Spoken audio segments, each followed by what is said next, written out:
spectacular group of men. You go find them, you throw your arms around them, you give them a big kiss on the mouth. This is PTR Radio.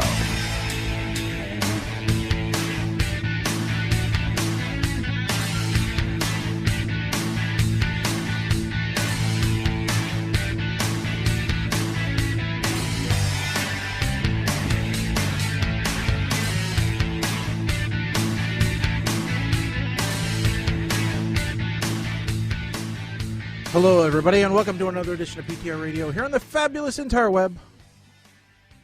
Here we go.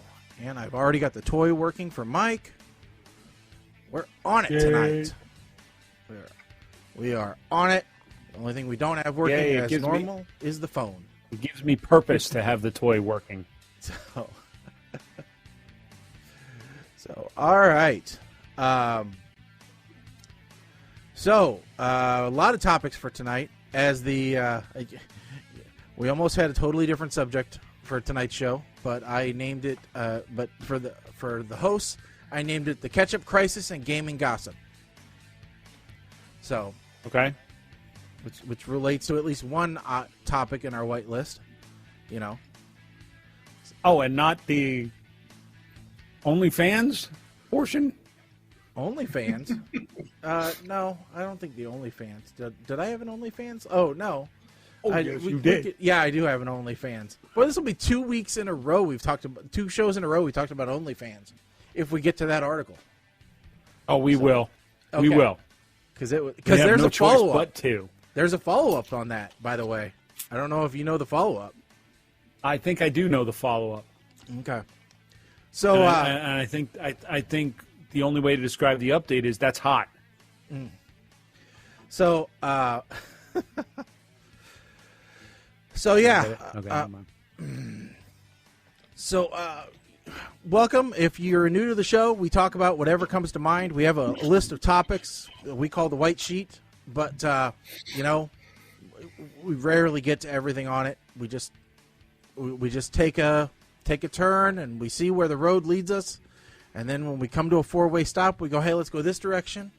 And we often get derailed and sidetracked. So that's what you're in for tonight. If you like just random stream of consciousness radio, that's what we're here for. But random stream of consciousness radio was too long of a website address. So instead, you got PTR radio. Random stream of consciousness. I think Elon Musk actually owns that anyways. Yeah, it's his next venture, along with flamethrowers, satellites. Did you hear that one of his satellites came within 60 meters of another one? Yeah. Why am I not surprised? And it was a British firm's private satellite that he almost crashed into. You know. We're encircling the Earth in an impenetrable shield of satellites. Not really. But. This was the plot line to the original cut of Highlander 2. Let's just be clear about this, okay? Shield Corporation going to engulf the Earth with the shield. And the real-life version is Starlink. Yeah. I actually was on a conference call today with somebody who had to switch over to his Starlink backup internet. Oh, really? Primary went out, yeah. He's using it he's a beta tester, and he's using it as his backup internet. So, but it worked. So before if you're a beta tester, aren't you supposed to use it as your primary? I think so, but, whatevs. Before we get to that tonight, I'd like to just bring a bit of news. So tonight, my wife is going to be sleeping with Darth Vader for the first time, which will be interesting. And it's not some weird 3-way that's going to happen, but actually, finally, after a year, I got the results back from my sleep study a week or so ago, and my doctor said, "How are you still alive? Should have probably died in your sleep a while ago. Sorry it took us this long to get you your results." So I got a BiPAP machine. Not even a CPAP, got a BiPAP machine. Whoa. So, yeah. And on this machine, I'm pretty much at the top of the machine. So For those of us who are uneducated in such things, what's the difference? So a CPAP machine is constant pressure that forces into your mouth, right? A BiPAP machine is two different pressures, one for when you're breathing in and a lower one for when you're breathing out. So it's just a different type of machine, but because of the difficulty that they had in regulating my breathing during the nighttime, the BiPAP was determined to be the better one, but it's typically for a more aggressive case. Yeah, they when they do the study, they see how many times your breathing is interrupted within an hour. Mine was 60, which the normal is like 6. So, because everybody gets interrupted a little bit. In fact, they even said that my my oxygen levels got down to below 60% when I was sleeping. So, it's not a game of Limbo that you want to play. Ideally, No. of how low can Absolutely you go. not. So, so we'll I got fitted for my little mask today, and got all the information, and even asked about William Shatner's hawked product. I So was- Clean. Gonna bring that up. Yep. So, but they said, well, let's see how it goes first. I do it for a couple months and just do the whole soap and water thingy of the manual way of cleaning it, and let's see how it goes. Don't rush out and buy a $300 machine to clean your $1,000 machine. No, don't buy one of those ever. They're terrible devices. Most of them just flooded with ozone. Ozone, which I remember back in the 80s we were saying that the ozone layer was being depleted. Now we can just build a machine that makes ozone, so we shouldn't have a You problem. can make a machine that makes ozone. The problem is then shipping the ozone back up to the top layer of the atmosphere. Well, Those are Okay, two so separate why things. can't Elon Musk just strap a bunch of these ozone generators to every satellite he puts up? I'm sure there's a warehouse hey, from Red Bull. what's it called? Red Bull No, sent a no, guy what's in it? a pod Sharper up Image in has- balloons. No, the Sharper Image probably has a warehouse full of ionic breezes that they stopped selling Yeah. because people realize too much ozone in your air when you're breathing is bad. Okay, Yeah, we'll get rid So of the negative strap 'em to- ions and we'll add the positive ozone. strap them to the satellites, set them up, and then Elon Musk can just be like, "Yes, that's right." I saved everything That's and I to save the named my world, baby of course. X12. You know? My wife has alien scars as a tattoo on her back, which is awesome, Yep. but And it's she's- unbreakable. And she can't see her reflection in mirrors. You know? I don't know. That chick is too white. I mean, we're white, but she is too white. But So that's what just what mask I did was. you get? I was sitting there. I basically got the same mask that they put on me when I was in the trial, because you're sitting there and there's like a dozen different masks, and she's like, "Well, which mask do you want?" I don't know. I don't have a clue which type. I'm like, listen, I sleep on my stomach with my head 90 degrees to the side. I don't believe I'm much of a mouth breather, but sometimes it happens. And then I get all phlegmy in the back. I said, so, and she goes, well, this is the one they gave it to you on that you used when you were doing the test. I'm like, okay, give me that one, because that's the only one that I've had any experience with. So I'll take that one. It's like, which mask do you want? Do you have one with Bluetooth? Yeah. Bluetooth would be How good. the fuck do I know? I don't know. But I did learn something interesting. Because of the COVID, they're not taking mask returns. But yet you have a trial period with the mask. So within the first 2 weeks, I can go back and I can say, I don't like this mask. And they let you keep it and get another one for free. So you could have two different styles of mask. Shaggy is going to build up a collection. No, I you can have only a do that collection. once. See, Collins. I have bought many different masks. I do have a collection of them. Collins That's the got the reason little why I face asked. sucker one, right? It looks like an alien. Well, mine looks like this. Okay, I think that's pretty similar to mine. So, does your hose go on the back of your head? No, it comes out the top. Yeah, that's what I mean. Yeah. I'm like Cindy Lou Who, Okay. Comes right out the top. So here's the tip I'll give you. You can get this from Amazon. This thing of cleaning wipes. They're like made of cotton. Yeah. Okay, so you take those and you just wipe the mask out. Yeah. Okay. But the actual part that goes on your face, you can buy new ones from Amazon for like $12. Yeah. So, yeah. Yes. That's the cleaning thing. You don't bother with the stupid machines to clean things. It's wipe it with the wipes until it's too old, and then throw it away and buy a new one from Amazon for $12, and you're good. See, that's what people tune in for. CPAP news. So if you're, this is thrilling. But I told somebody I was getting it today, and they're like, "You're gonna sleep the best you've ever slept in your whole life." He goes, "That first night is magical."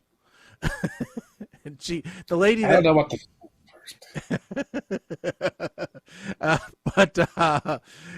it was kind of funny because she tells me, she goes, "You may not need as much sleep.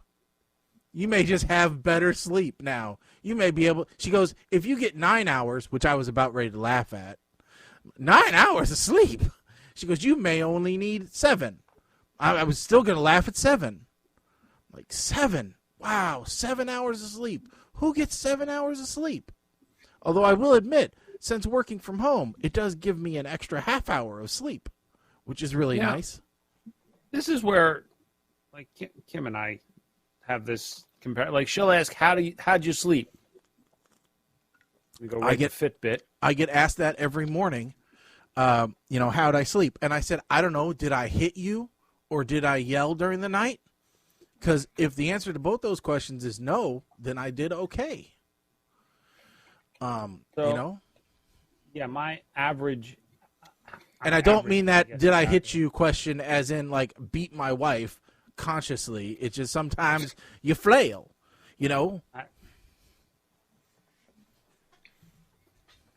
I put entirely too much weight on the sleep score from Fitbit. Oh, I have a sleep score for my bed. My sleep number, I have a sleep IQ. So it tells me. We did not get the sleep number bed. We got another mattress from Bob's. A Bob. So you get a Bob number. Do you get a Bob number? Sure. It's called 1. 1. So you get a score of 1. You probably get a better, bank account number because the sleep number, expensive. Well, this wasn't exactly, we didn't go for like the cheap bed because, look, our last the original Bobopedic that we had was going on 12 years old. We finally decided, yep, gotta go. Yeah. So, no sleep number in this house.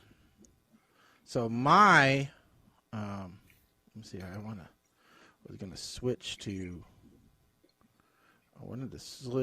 to this different sleeper, but so my sleep number right now, my wellness says 74.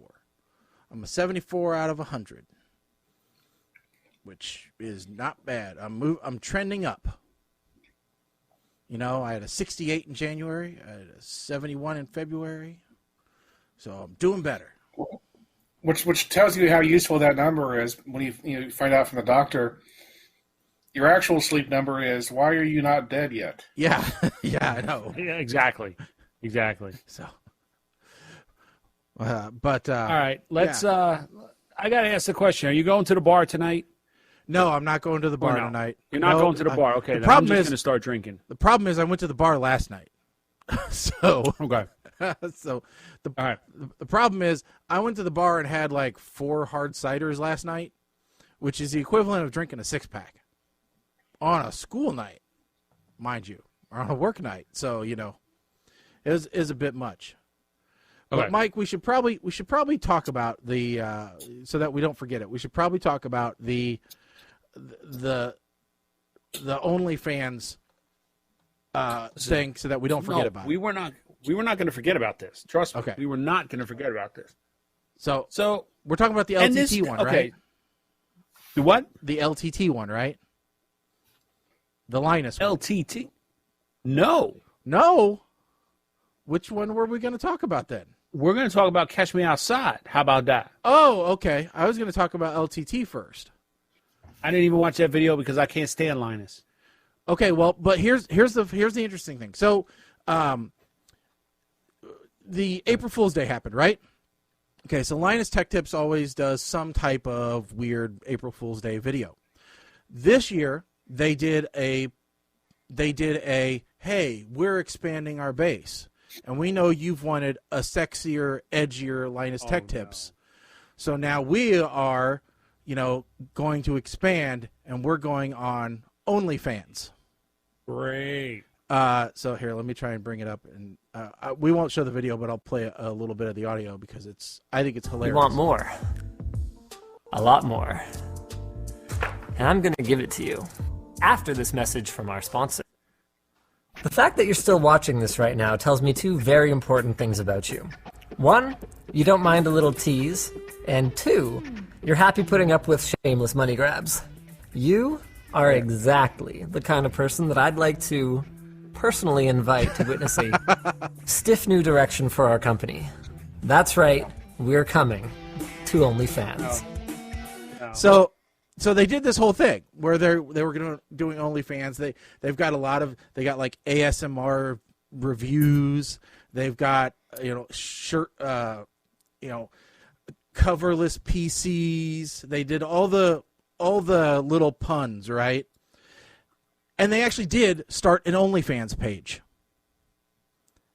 And they had a ton of people sign up for their OnlyFans page.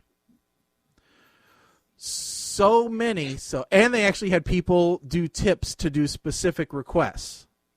Oh, God. They had so many people sign up and do requests that Linus was a top 1% OnlyFans creator in a day.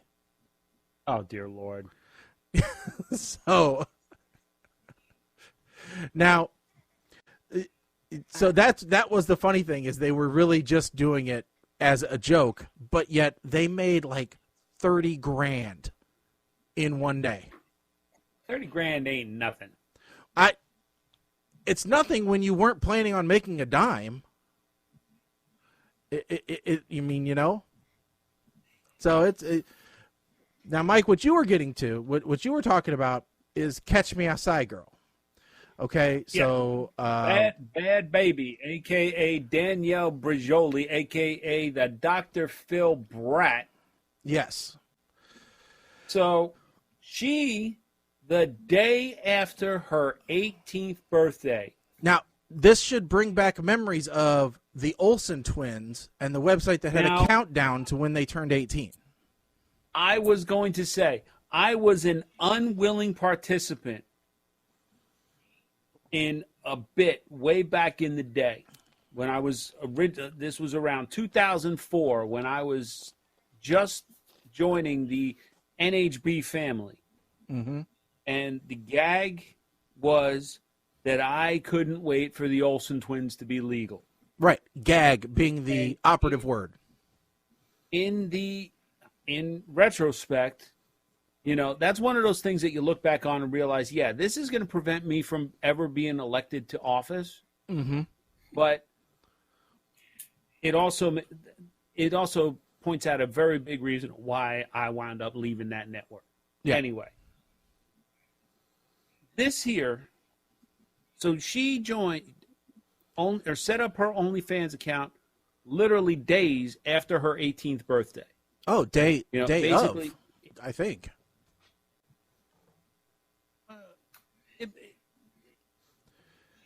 She broke the record for.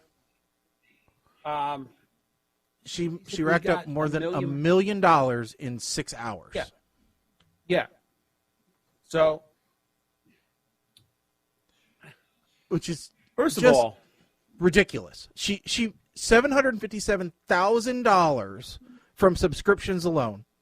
Another $267,000 from DM payments and $5,000 in tips. Now, DM payments and tips, for those of you that aren't familiar with the platform, which I wasn't until Linus broke down what exactly the platform is, because I don't do OnlyFans. I don't. Colin, do you subscribe to any OnlyFans? No. People, Mike, do you? no, and Okay. I have to ask. I got to ask the honest question. Yeah. Is OnlyFans is it literally just like an adult site, or is there It's- like a subscription like Twitch type stuff on there too? The idea is that it's kind of like Patreon, but it has Okay. kind of like, so it's not just porn, but from what I can tell, That's it is primarily that. Yeah. It's not just that though. I mean, I guess they have some legitimate people on there, but they're so drowned out by everything else. So a subscription is just access to the feed. All right. okay. So messages are, you pay to send that person a direct message. All right. Okay. And then a tip is, hey, I'm going to give you some money in the hopes that you'll do what I ask you to do. So like Linus, Okay. for example, said he got a $25 tip for that somebody wanted a picture of his feet, which are socks and sandals. Okay. So one of his assistants who was managing the account came in, took a picture of his feet in socks and sandals, because that's what he wears anyway, and left. Right? That was all it was, and they got $25, and they were going to get that $25 regardless of whether they actually fulfilled the request or not. That's the crazy Okay. thing. So you're given this money regardless of what you do, if you do what you do. From what I understand, I could be wrong, but I think that's the way that it works. The idea is it's creating a more, because it's only fans, it's creating a more intimate, literally, environment for creators or celebrities to interact with their fans, and you have a higher likelihood of them reading your message than if you were to just send them, say, fan mail, and you're one of 5 million, or something like that. You know what I mean? So the idea is that, hey, I'm paying to have access to you, and then I'm paying above that to send this to you.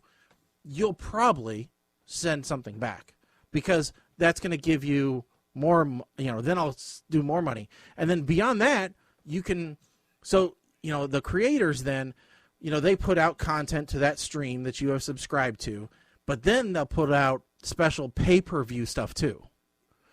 So, like, they may put out a video that's only allowed on their feed, but you have to pay another $25 to unlock it. Okay. I'm like, this is crazy. So apparently the way this happened was on her Instagram page. The day she turned 18, people were commenting, asking when she was going to join OnlyFans. Yeah. And she had so many people bugging her about it. That's when she said, it was about a week later, that she said, all right, we're here. We're breaking all the rules. So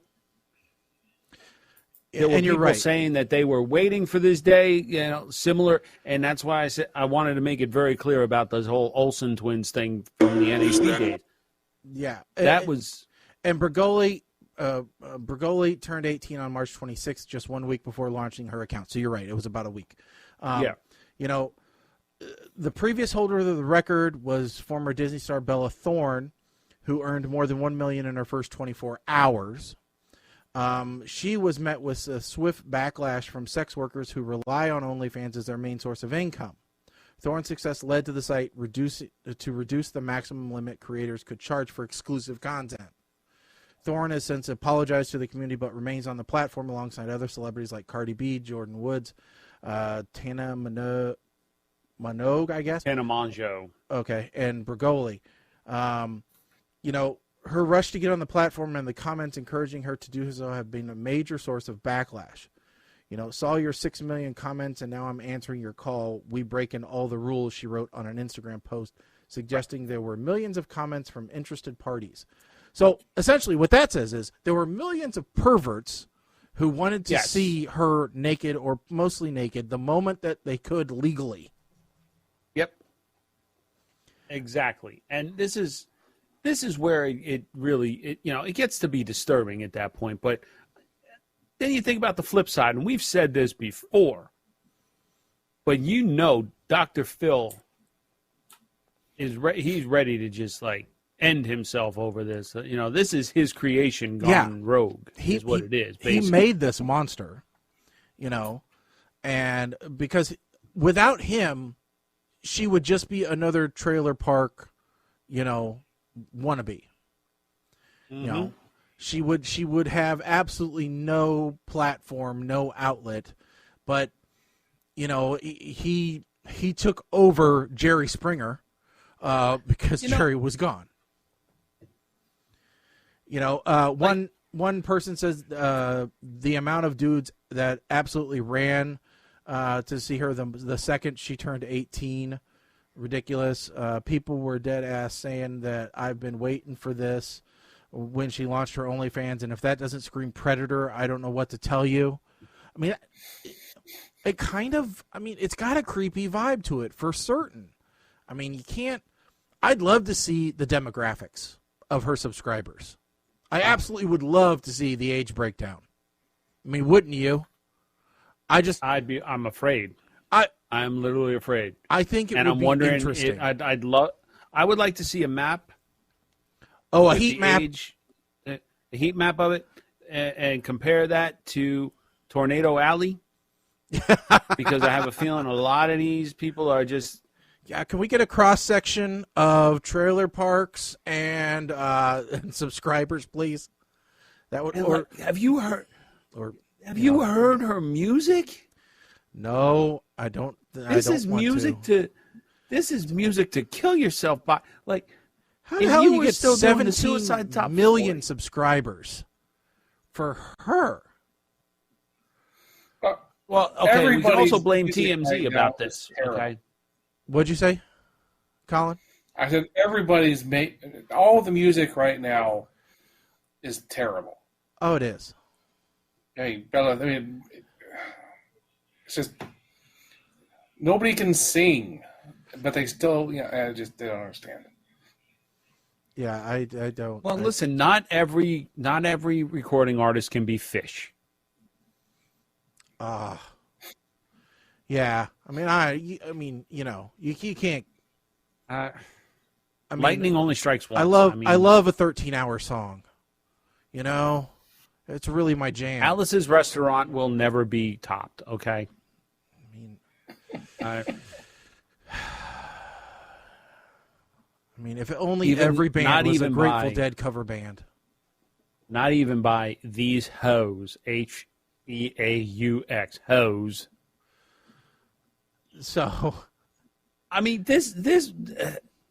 she really is. She is like, I never thought I'd say this, but she is really the white trash anorexic version of Honey Boo Boo when you think about it. Yeah.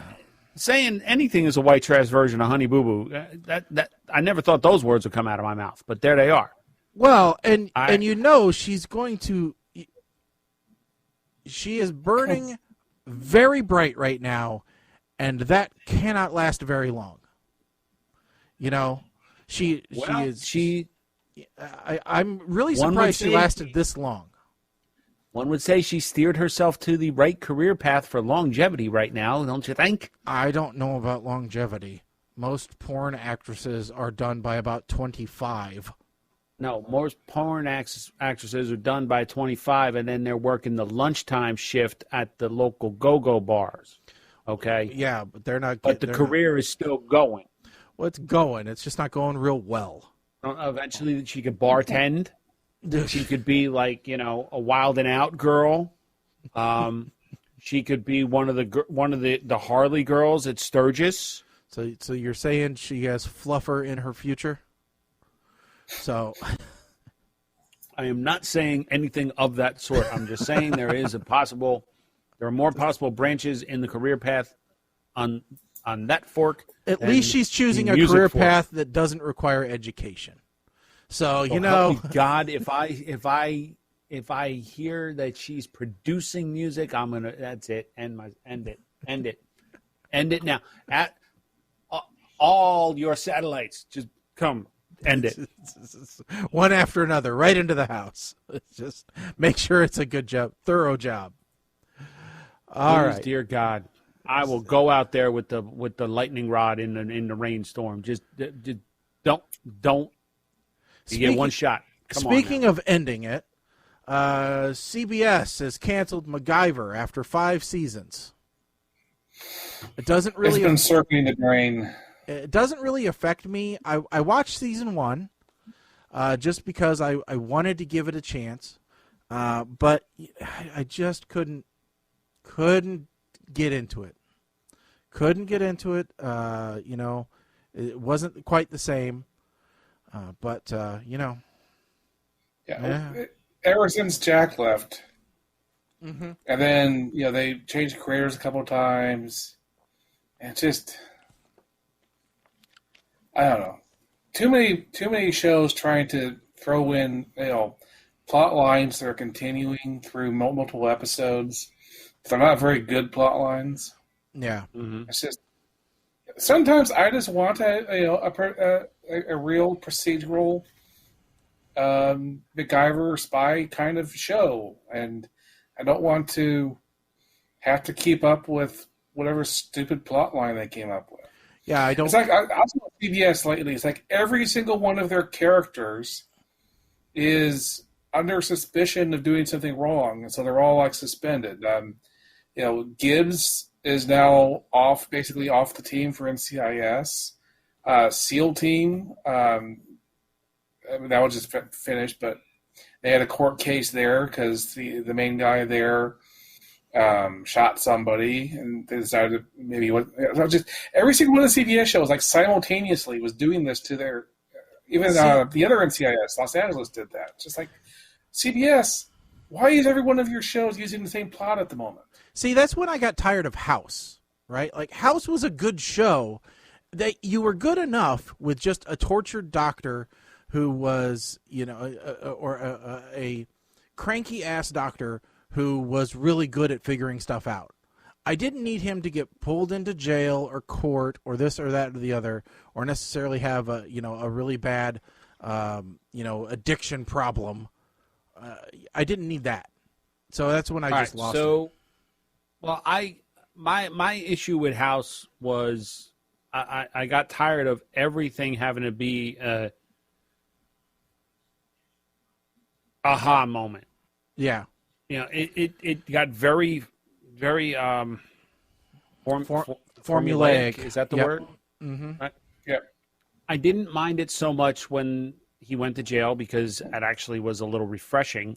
I didn't mind it so much when they got new team members. Like I thought that season was great when he was auditioning and had like 30 people trying out for 2 positions. I thought that was great. That season was great. But no, I agree. It got very formulaic. The Walking Dead has got like that. A lot of people were complaining about this season of The Walking Dead, and I don't think you guys watch it, but I kind of had low expectations because I knew they were under COVID restrictions when they shot the second half of this season. So I knew we were going to get a lot of like origin stories and backstories and what have you, and I was okay with it because I expected it. Doctor Who, I have bailed. I have officially bailed on Doctor Who. I no longer record it, and it's not. I don't want anybody to be under the assumption it's because they made Doctor Who female. No, it's I not. could care less. It's the interaction between her and the companions. First of all, there were too many, and I don't like any of them. Well, so. And see, I don't even care about that. That doesn't bother me nearly as much as the fact that they are trying to bring in social relevance in every single damn episode. Yeah, but every show is doing that now. I know, and I don't want it. TV's an escape. I don't want the problems of today thrown in my face. That's what was so nice about Star Trek. They had those problems solved. But even Star Trek Discovery was doing that. Well, that's why I didn't watch it. I watched the Orville. Screw that. Star Trek Discovery. Every so often, I'll be like, maybe I'll try watching that, and then I hear that they now have this, this space, the size of the universe inside the ship that the turbo lifts go through, and every couple episodes they decide to have a big fight sequence going on in these turbo lifts. I'm like, what are you doing?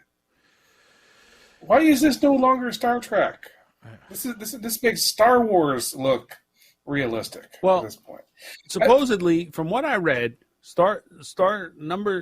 season 3 might be the last because people are complaining about it and it's not doing as well as they thought. What was the other one that supposedly the Orville? This might be the last season, despite the move to Hulu. Yeah. Well, but Seth MacFarlane wants out.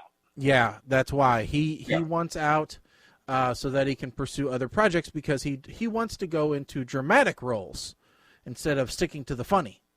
He wants because that worked for Bill Murray that early in his career. Later on it worked for Bill Murray. But hello, Razor's Edge. Does any really? I mean, Seth, you already are doing everything else. All right. You already are producing other things. You already have, like Frank Sinatra records coming out. You've already got other symphonic stuff that you organize too. Isn't that enough? When is enough, Seth? When is enough? Well, the thing that upsets me the most about that, though, is that if he wanted out to start doing other things, why did he even bother moving to Hulu? Why didn't he just say, we'll do one more season on Fox? And just let everybody see it. Well, I think think Fox didn't want it. That it went to Hulu because it wasn't going to be on Fox. My guess is it's taken so long to do it that he's just like, I think he's a little bit over it because it's just taking too long. Well, no, he actually said perhaps in an interview that he wanted out. He wants to replace his character with somebody else, but if that happens, I'm sorry, the show's over. They'll be lucky if it lasts. What I'm saying is the fact that it's taken so long has been pushing in that way, I think, as well. If they'd done it on schedule, then maybe it wouldn't have been such a thing for him. But anyway, speaking about things, so that's an awesome segue. I know. Speaking about things, everything's a thing. Everything. Hey, before we segue off something else, I just wanted to say real quick. The show that does continue to be excellent and has never failed me so far is 911 and 911 Lone Star. Oh, I thought maybe you were going to say I thought you were going to say Little Women of Atlanta. I thought you were not a fan of Lone Star. Oh no, I like Lone Star. Okay, all right, both of them. Yes, those two. Now they are starting to get a little. I don't want to say that they're starting to follow a formula too. I get it. Like, how many disasters are they really going to have? Like, they're getting a little bit far-fetched with some of them. Yeah, I guess that's cool, but yeah, I think what reason that those shows are so great is because they will have some ongoing storylines, sure, and they sprinkle that in, but they don't let it bog down the usual pattern of we're going to have several different things going on in every single episode, and we'll get in and out, and that person will be saved, whatever, and you still have the core of the show continuously going. And sure, you can have some storylines going on at the same time, but that doesn't keep the show itself from continuing to be the show itself. Okay. So speaking of the show continuing to be itself, we continue to evolve our show. Okay, we continue to try new things. And so I had talked about, I think on the last show, that I was trying to maybe get into gaming a little bit. But that I'm not a natural gamer, and that my game tastes tend to go a little bit more old school or simple, we'll say. Okay? So I had actually asked, so I really like left-to-right scrollers. I really like racing games because if I go into a 3D world, I often will get lost. Okay? I did the last 3D world I really played in was Mario 64, and I did not enjoy myself.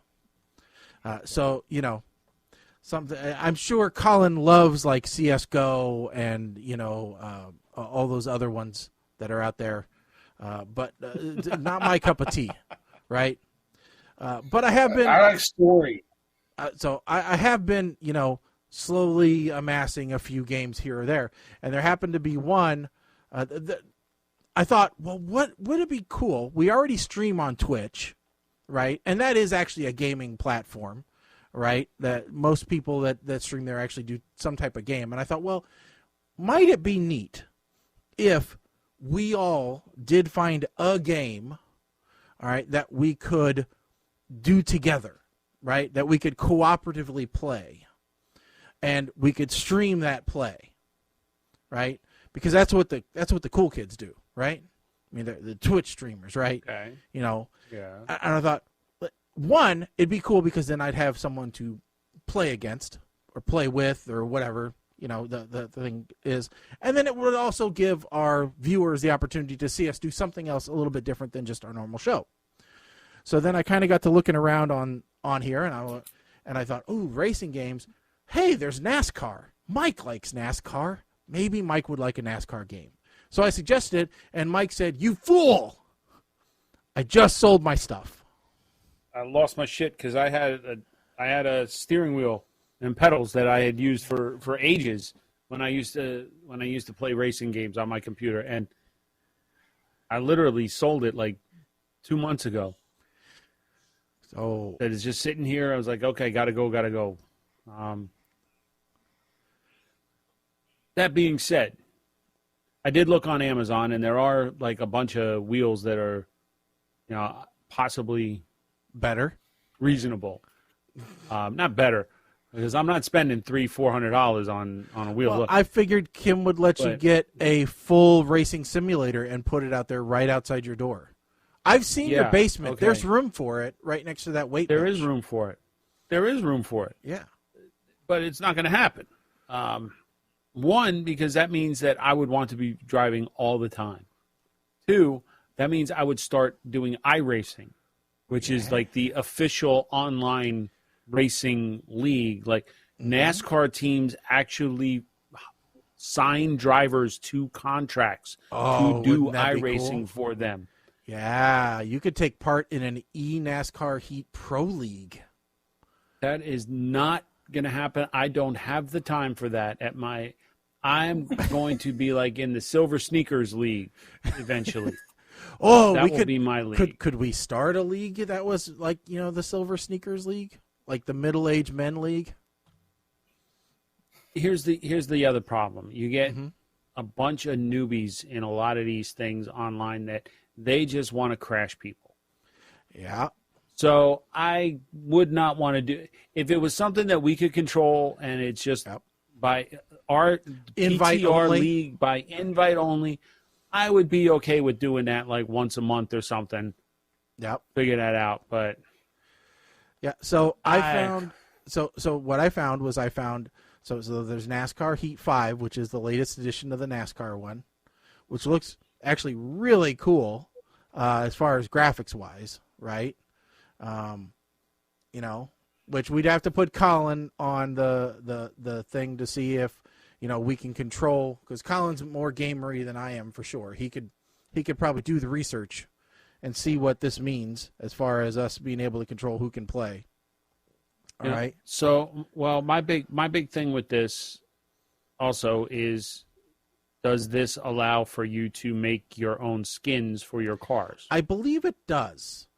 Because if we're racing in a private online cooperative game, I want to be able to have my own car. I don't want to be driving somebody else's car. It says full car setup options allows you to refine the car to suit the circuit and your racing style. That's adjustments like wedge, Yeah, that's like all that kind of stuff. wedge, tire pressures, Yeah.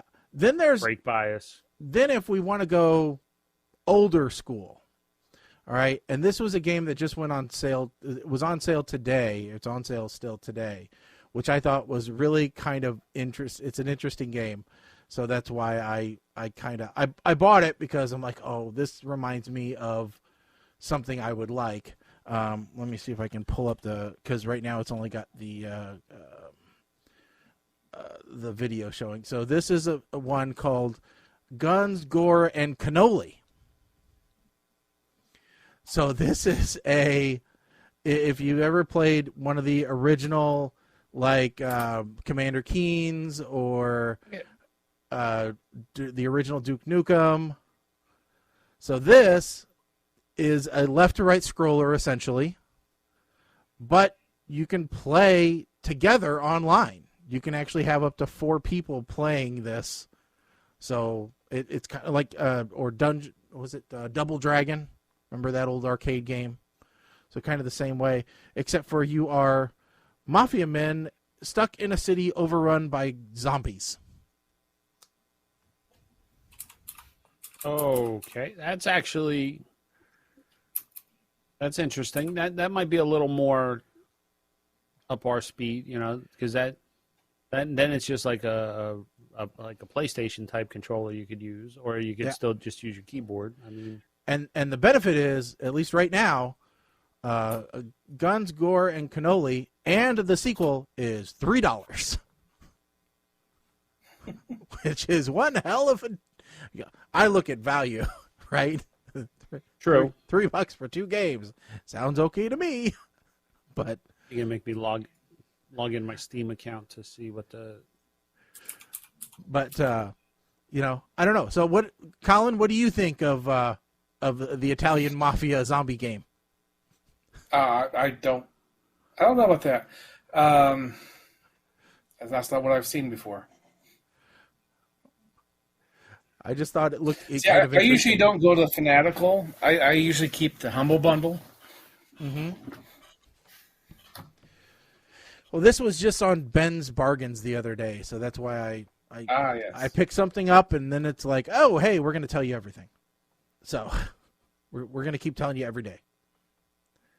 So like I said, I thought it was just interesting. So yeah. And the Guns, Gore, and Cannoli, it's a 5-year-old game, but still looked like it was still fun. They have an online version of Leisure Suit Larry. Not that you can play together, but yes, they actually have a bundle with the first 7 different Leisure Suit Larry games that you can get for like $6.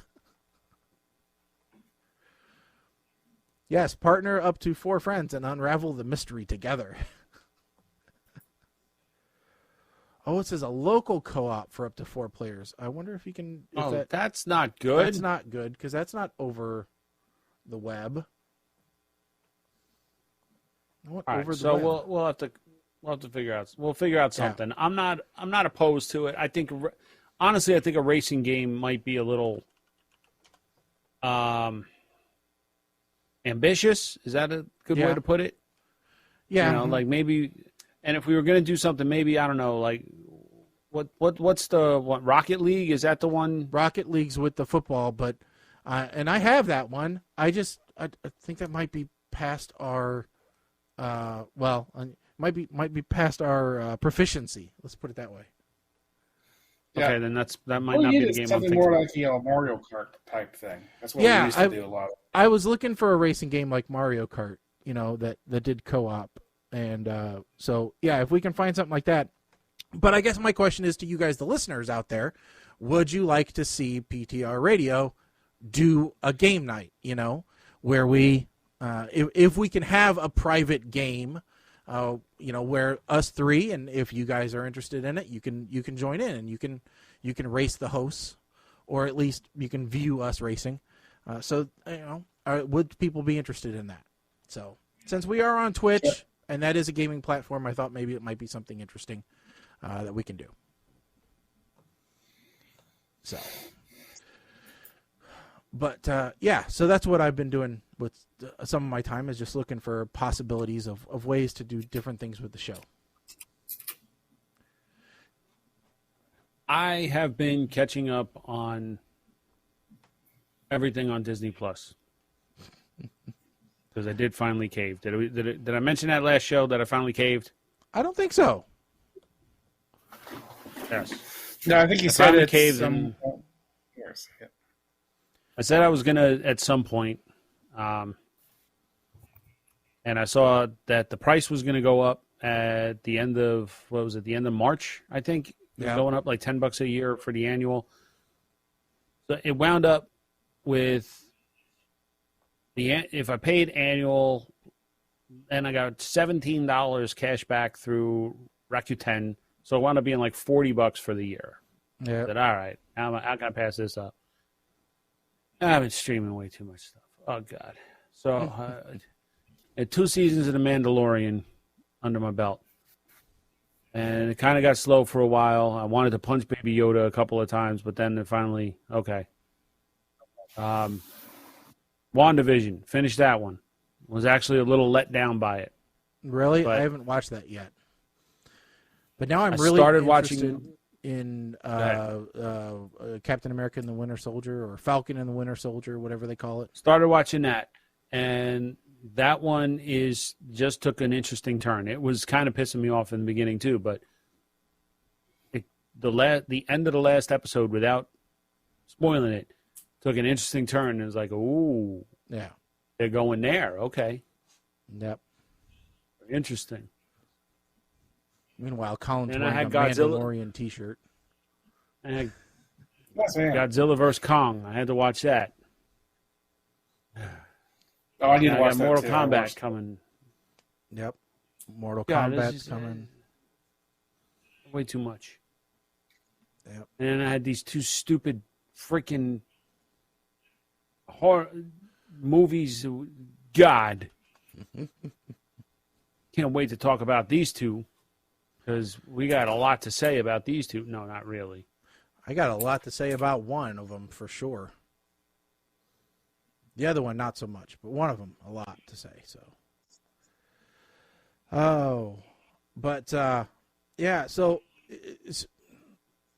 one other topic here that we can talk about. UPS drivers can now display their tattoos in another major shakeup to the company's historically strict appearance policy. Question: did anybody know that UPS had a historically strict appearance policy? Because I didn't know that was a thing. Yeah, I didn't know that. I mean, one thing I that know you that would now. one thing that you would think, the guy that just walks from his truck to your door and drops off a package and then goes back into his truck, you wouldn't think it would matter necessarily if he has a tattoo or long hair or a beard. Yeah. Well, it's funny because now that you mention it, I've never seen a UPS man with a beard. Yep. Never saw one with long hair. And I never actually noticed tattoos. I've noticed 1 or 2 wearing like long sleeves with their cargo shorts and wondering what the hell's going on with that. But now I know. Would it matter? As long as No. he didn't drop kick the package onto the porch, would it matter in his job duties if he had a beard or a tattoo on his I arm? don't know. No, I just want you to gently place the package on my porch and not pull a DHL. All right? If the difference is DHL routinely damages packages, so, as long as you are careful with my package. You deliver it when it's supposed to be delivered to the right place, mind you, not to a block down the road at 4300 that routinely we get their packages, they get ours, and then we have to swap. As long as you deliver it to the right place at the right time, I don't really care what you look like. This is one industry where appearances don't matter. Correct. I agree. It's like the mailman, right? The USPS. I don't really care. You want to talk about one where I don't care if you don't dress the gender of your assignment at birth? I don't care. All right? I don't care if you're a juggalo and you dress in full face paint carrying a Fago. Deliver my packages on time, and I'll be happy. All right? Juggalo. Woot woot. Okay, just bring me my package. All right? I don't care. But yeah, I guess if you're a business though, if you're like a high class law firm, and you have someone coming to your front desk with some important legal documents, so maybe you'd care a little more. So for the 5 minutes, Mystic Martha is there dropping off a package. It's really going to matter to the guy that's sitting in the lobby because his wife left him. His life is a shambles anyway, okay? She done, went off with his best friend, took the kids with her in the middle of the night, all right? He does not care about baby Poo-Tang. No. And listen, those legal documents like that are usually given by courier anyway because you got to be, or a process server because you got to be served the papers, don't you? So, in between law Shaggy, offices, maybe not. Right. You are absolutely right, though. As long as the packages don't get damaged. Next thing you know, you're going to tell me that there's a dress code for Uber and Lyft drivers. I mean, look, get me where I got to go and just don't smell. That's all I ask. I'd wear a mask would be nice. Maybe have a bottle of water in the back for me. A bonus. All right? Don't play crappy music. All right, these are all niceties. It's not a requirement for me to ride in your vehicle. Just get me to where I want to go as quickly as possible. Don't kill me. Don't smoke in the car. All right, that's the thing. All right, I don't want to smell the driver's smoke. That should be a policy. That should be the policy. Fair. All right. Fair. I don't want to see your roach clippings in the back seat, right? Because I saw that once. I don't want to see that again.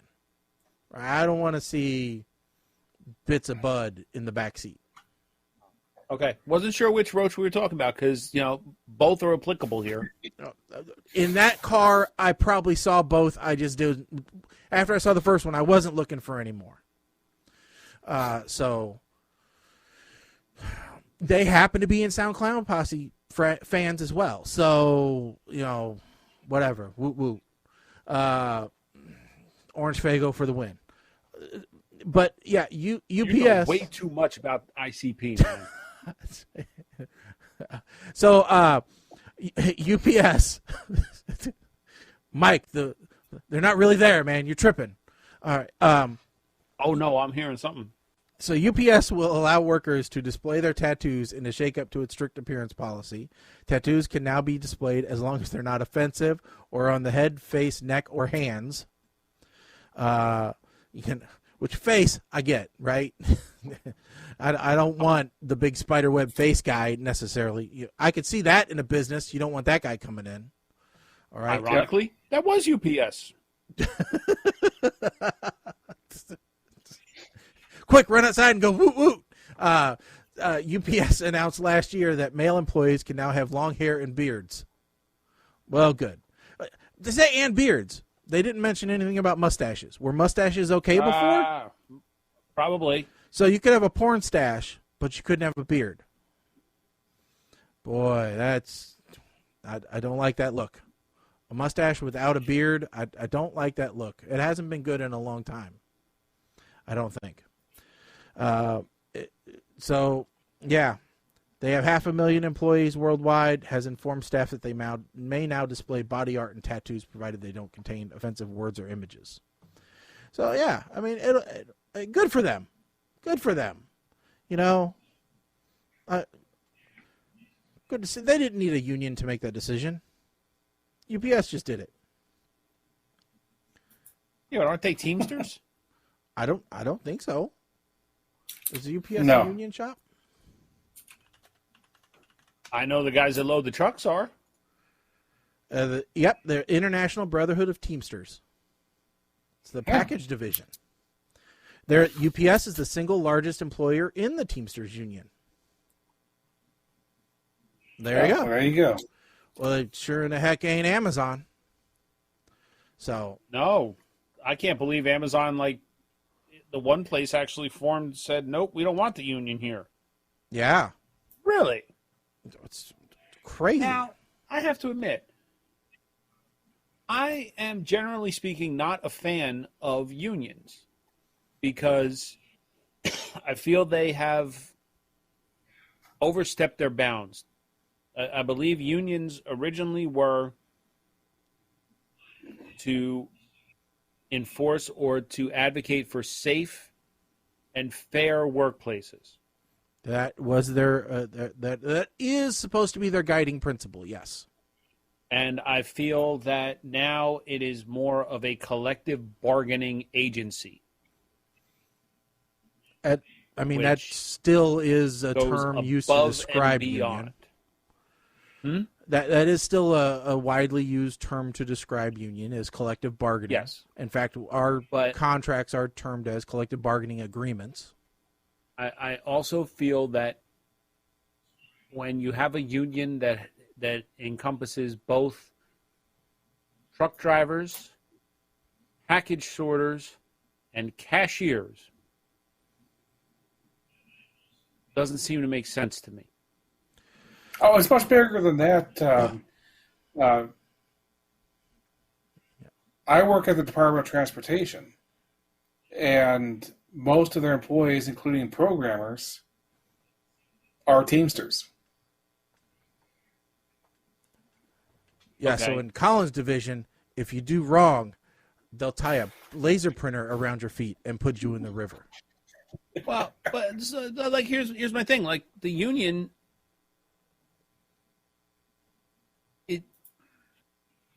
I don't know. When you hear the stories about unions protecting workers who clearly are not performing well, The problem is just because they're part of a union, here's the problem. you know. The problem is they're like public defenders. They don't get to pick and choose who they represent and who they apply the protections to. They have to Okay. apply it to everybody, regardless of the perceived merit of it. Okay. Okay? Just like a public defender has to defend his client regardless of how guilty he knows in his heart he is. Okay. Fair enough. So, because trust me, I wrestle with that all the time.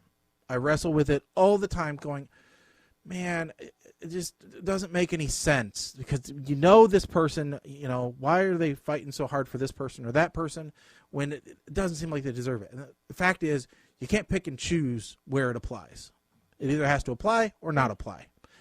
No, that's fair. No different That's than, you know, good freedom point. of speech, etc. So, you know. But yeah, no, I mean it's interesting. I thought it was really interesting that the vote did go that way with Amazon. Now, of course, you got people on different sides saying, well, it was intimidation, so that's why it ended up that way, or no, it really was education about, you know, Amazon educating people about why they don't need a union, or, you know, you've got people saying, hey, even though it was a loss, it was a win for unions because it showed the importance of them still. And I'm like, I am not going to read one way or the other for this, you know, although, because you get people from all sides of Amazon. You get ex-employees that say Amazon's the worst place in the world to work for. You get other people that say Amazon's the best place in the world to work for. I think just like anywhere, it really depends what area of the company you work for and who you work with. You know? Yes, I would agree with that. No matter what your job is, you've got somewhere in that department where it sucks to work there. And you've got somewhere else where it's great. And you just got to hope that you end up in a place that's either in between or great, and not the place that it sucks. You know, because it's hell going to a place you don't like every day. You know, but yeah, it's just it's tough. So I have somewhat of a topic here that I want to talk about, but I kind of don't want to talk about. And the only reason I want to bring it up is because you guys are smarter than me. So maybe you can explain it to me. Okay. So there was big news today that the CDC is recommending a pause on the use of the J&J vaccines. Oh, they're more. And a lot of states, New Jersey actually said, we are pausing. I thought they more New York than said it. recommended it. Yeah, I think that was at the federal level. I know they were meeting, and I think they said they weren't making any firm recommendation at this time. They're going to try and gather more data. And for those who aren't following along, this isn't I'm not going down this road to debate whether or not vaccines are needed or what your opinion of vaccines are. It's got nothing to do with that part, because people are firmly in one camp or the other when it comes to vaccines. I know this. Yes. My question is, and I'm going to try, I got to find the exact stats here. So when you look at the data from the CDC. Okay. Are you talking about I'm talking about, the 6 cases for J&J of blood clots, which is categorized as thrombosis or DVT and or DVT. Right. When you look at the CDC data as far as adverse effects. J&J, this is per 100,000 cases, per 100,000 injections or doses. J&J has an occurrence of 0.087%. No, this is just the occurrence. Okay. This is actually a case. Okay. So Moderna is 0.088. Right. And Pfizer is 0.102. I think it has to do the incidence. with the incidence is higher with both of the other vaccines for the same. Oh, for the same condition. Okay. For the same condition. But J&J is the only one that's being paused right now. So I would like to know why. Is it because of the proximity to the inoculation that the condition occurred, and that's why? I'm guessing here. I'm not stating a fact.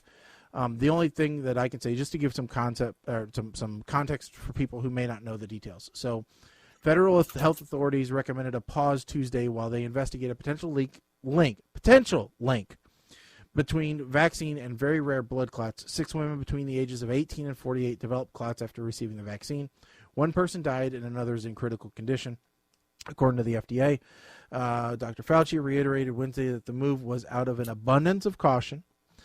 Don't worry very much. It's a very, very rare event, he said to people who have gotten the vaccine. He added that symptoms have occurred within 6 to 13 days, so those who have gotten theirs weeks ago can mostly rest easy. He said to watch, if you are concerned, watch out for symptoms like abdominal pain, shortness of breath. And he said that, he anticipates the pause to last days or weeks, but not months. Now, as Mike just said, the occurrence within 100,000, 0.008, So it's a very low occurrence. And when we look at this, we have to look at this in the context of everybody that's being inoculated, right? So it's a very, very low occurrence of it, of anything like this happening. And how many people were going to develop these clots regardless of getting inoculated? Just like any other side effects, you can't draw a direct cause effect. Do you know how many? You know how many cases of thrombosis and DVT were recorded last year from people being on birth control pills? Probably 0.1 per 100,000. Well, it was 20,000 cases. Mm-hmm. Because don't forget, they're not citing a percentage. They're not citing the number per 100,000. They're citing there were 6 cases. Yeah, in out the of country. 7 million doses. Yeah. Yeah. Right? It's already stopped once over in Europe for the same thing.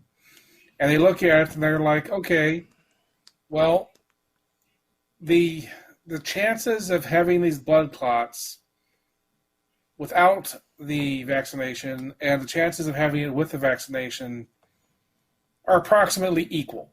Yeah, it's. And so I'm just looking at this going, Mike, your original point is still not really, solid to me. Why did they do this? I don't understand. Since the numbers match already, and they already looked at these numbers, what was the point? Yeah, I mean, the conspiracy theorist says, whoa, maybe there's something more that we don't know. Well, the leading conspiracies, and I don't like to. I hate conspiracy go down theories, but I don't like going down this path, but I'm trying to figure out why. So there's an article that the National Institute of Health apparently owns owns patents that were used to make the Moderna vaccine. Supposedly Fauci's name is actually on some of those patents. And supposedly the CDC director is on the board of Pfizer. So these are some things that people are bringing to light. I haven't had time to research them to find out if they're true or not, but these are things people are pointing at when they look at the conspiracy theory.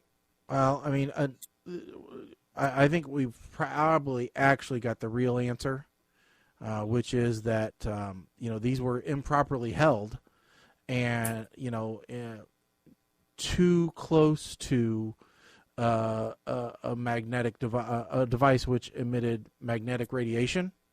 And so the nanites within the vaccine doses were rendered disabled. Of course. And we obviously know that the government wants to be able to inject you with properly working nanites. So we had They're chipping us all, dude. They had to get rid of this batch and get a new batch in. Because see, the issue is the radiation turned off the 5G, Mike. It could only talk on 4G. And as we all know, nanites work best on 5G. With Bluetooth. Yes. Well, Bluetooth makes everything better. Of course. The Okay, 5G Tom, what do you got? Bluetooth-enabled nanites, that's the issue. Well, so the issue is not... Okay, so if you're looking at just stats for blood clots, then you're going to see... That's not what they're looking at. They're looking at it's the location of these blood clots. The blood clots themselves happened in places where blood clots usually don't happen. And all the cases, it's in the same weird place where blood clots aren't supposed to be happening at. So that is the cluster that they're looking at here. It isn't just blood clots because those just happen, but it's these specific ones in a very specific spot. So we'll see. But I also saw, I think it was, I forget where I saw it. I think it was like Europe. They're not going to renew the contracts once they're done for anything other than the Moderna and the Pfizer. I think everybody is really looking at the mRNA vaccination technology and saying, this is the future. And we really need to get on board and push as much as possible on the mRNA technology because that's showing us, a great future. If we can get mRNA fully working, for everything, then that really just is a huge change in being human.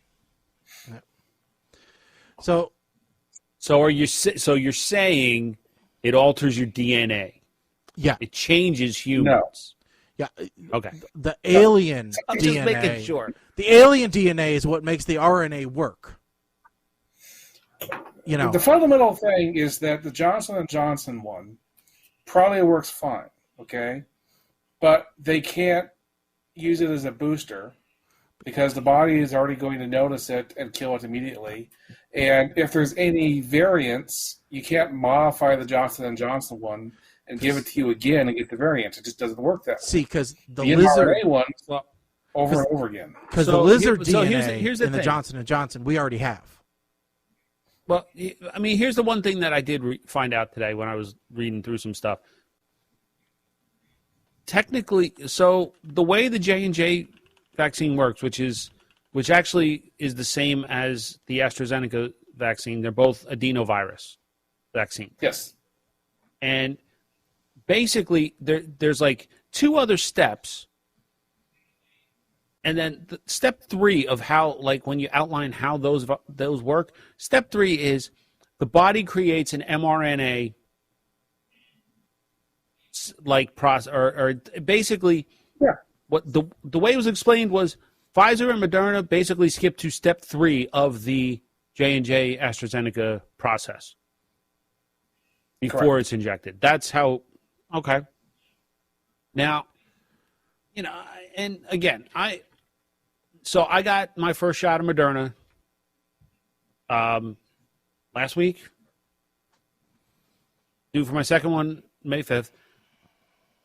Look, everybody's all like, oh, there might be side effects. There may be side effects. Yeah, well, one of the side effects I'm not going to have is death. And, yeah, there's no guarantee that I'm going to die, but, look, I'm not. Yeah. We've talked about getting the vaccine. I'm no hypocrite. I vaped. I'm sure I did some kind of damage. I probably got a tail growing as we speak. Yeah. I don't care. But and besides that, I'm never gonna criticize someone. If I was anti-vaccine, I am never gonna criticize someone for making their choice. If they did the research and they could explain to me why not using a thing that the government told me. If that's not that, no. If you can explain to me why you want to get the vaccine, I will respect that. If you can explain to me why you don't, I can respect that. All I ask is respect and return. That's point blank and period. So to get off this topic, now a while ago, probably over a month ago, or maybe even 2 months ago, we were talking about what the next great shortage was going to be. Because when this all started, right, it was toilet paper. Right? Yes. It was toilet paper. It was yeast. It was I thought rice. It was going to be some kind of produce. Yeah. I thought it was going to be... There was building materials. Yeah. Right? Yeah, I think so. Yeah. Yep. So, but it turns out we were all wrong. All right? Turns out it's ketchup. Not ketchup packets. Yeah, ketchup packets in particular. There is a ketchup shortage which is affecting restaurants around the country. Now, and the reason why will shock you, and we'll tell you that right after these messages. No, see, that's what the news would do. We're not the news, though. So, or a game show. Yeah. No. So it is specifically a single serve packet of ketchup. Though that's what's in. It's not that if you go to the grocery store, you're not going to be able to get a bottle of ketchup. Right. You know, the kind that you have in your packet drawer in your kitchen, because everybody has a packet drawer. You know, it's usually next to the soy sauce or, you know, the honey. It's that drawer. Everybody has one. So, yeah, since the start of COVID-19, the price for individual ketchup packets has increased by 13%. I should have invested in big ketchup. All right? Invested in big maters. So restaurants have been trying to stock up on the packets since the CDC recommended avoid using or sharing items that are reusable, such as menus, condiments, and other food containers.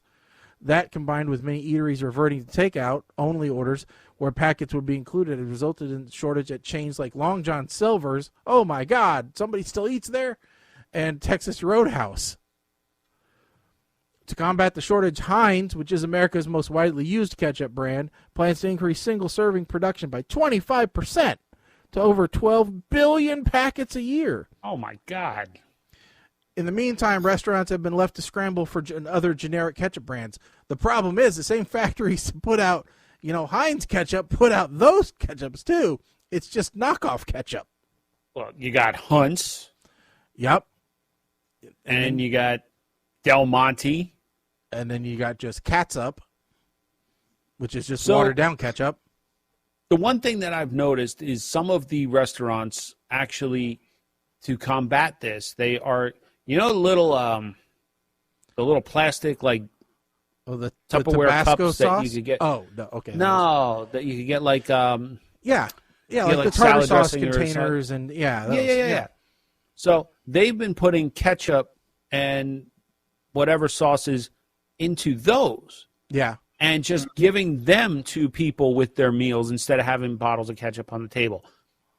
Which works all well and good if you're in a sit-down restaurant. I think, you know, that makes sense. It's probably taking up valuable refrigerator space. Yeah, see, at McDonald's, that would work because we could just use our ketchup and mustard guns in those little cups. Yeah, but, at McDonald's, the one by us at least, when it was dine-in, they had the pump with the little paper cups. Well, right? yeah. So will they still have that? I don't think so, because you got hand-to-hand contact on the pump handle. And you got all those little cups that have the potential to spread disease. Yeah. You know? That's why there was a shortage in the first place, because they didn't want to use the pump, so they started giving packets to everybody. Hell, they took napkins out of the McDonald's around here. They just put them in the bag for you. They took out napkins. They took out straws. You can't get your own drinks. You know, nothing. They're taped and cellophaned off.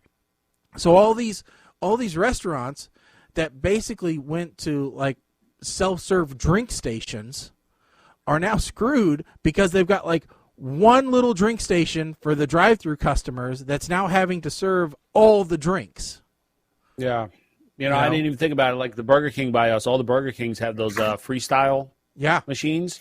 Those are just giant paperweights right now, I'm sure. Yeah, I went to a Burger King the other day, and the whole like countertop, which normally has all the crap there, and the little self-serving machiney thingy, you know, is just taped off with painter's tape. It goes, sorry. You know what? Actually, now that you mention it, I'm thinking back when I went up to Maine in October, and this was kind of at the beginning of the lockdown.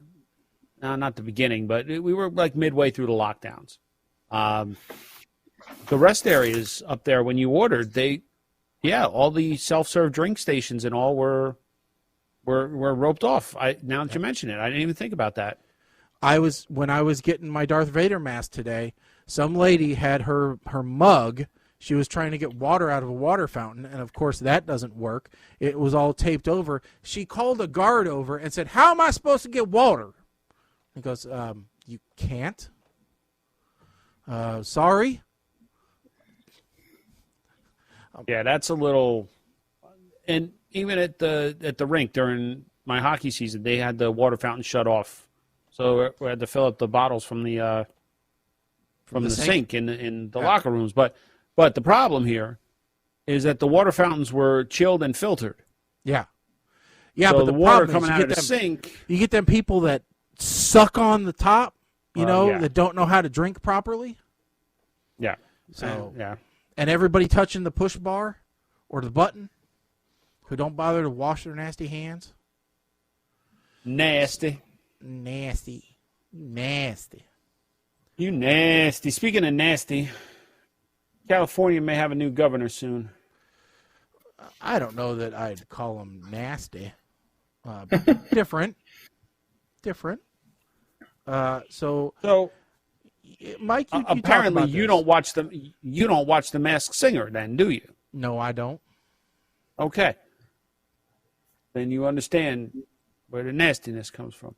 So I have my big question with this. So Governor Newsom out there, Gavin Newsom in California, apparently has been under a lot of fire for decisions made during the pandemic regarding lockdowns and what have you. I mean, we talked about the one where the restaurant outdoor dining got shut down. Meanwhile, right across the parking lot, they had the huge craft services tent set up for a movie shoot, and because the movie was deemed essential, So we've talked about a lot of mishandlings and a lot of disagreements. I tell you, no governor has an easy time right now. This last year and a half would not want to be a governor of a state or a mayor of a town or none of that. Being in politics right now sucks. So go ahead. So the rumor came out that since Governor Newsom is likely to face a potential recall vote in November, that people are going to be running for the governor's office, and Caitlyn Jenner is looking to possibly run for governor. Now, my general feeling about this, my general question about this is, was a career in politics ever part of or ever in the cards for Caitlyn when Caitlyn was Bruce? And the reason I am asking this is there is a lot of attention on trans rights right now. There's a lot of focus on that. So is this more of a publicity or taking advantage of a situation than having a true desire to be in politics? Well, it's kind of interesting because, all right, so Jenner was and maybe is, we don't know yet, a Republican before everything. But Axios reports Republicans supporting Jenner is being helped by a GOP fundraiser. But that's, in my mind, and I have limited, scope in politics. So don't take this the wrong way. If I'm wrong, I'm wrong. I did not think that that Republicans and trans rights necessarily went together. No, they don't. But if that's because Caitlyn Jenner removed her support from Trump because of his stance on trans rights when he was on the campaign trail to become president. Again, I guess this is in the second term. Well, but I don't. I don't know that. I'm trying to figure out if she'd run as a Republican or a Democrat. Is what I'm trying to get at here. I think, if I remember correctly, last I heard, her politics are still pretty Republican. So it'd be very difficult for her to run as a Democrat. Although Trump was a Democrat and ran as a Republican, so that's what kills me. I saw an article the other day about Trump, repledging his commitment to the Republican Party, and I'm like, but wait a second. When Hillary was running, the first time Hillary tried to run, you attended a bunch of her fundraisers as a Democrat. So here's the other question, though, right? Could this also be a part of a larger play by the Republican Party to try and divorce themselves from Trump? and Trump's presidency. Because let's face it, right, wrong, or indifferent, regardless of your beliefs, Trump was a very polarizing president. Yes. Both to the nation and just talking within the Republican Party, there were those that stood behind him blindly, vehemently, supported him, backed him. No matter what he said, they came up with excuses. And then there were some that were like, yeah, we're just going to wait until he's gone. Yeah, right now you have two types of Republicans. One saying, let's still stay on the train, all right? And the other one saying, we've already gotten off the stop.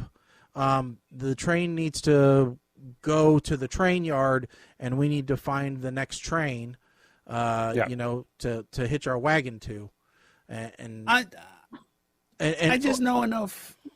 Like the whole reason I wanted to bring this up was, I see a lot of celebrities try, especially in California, try to make a run for office. We saw Schwarzenegger did it and actually won.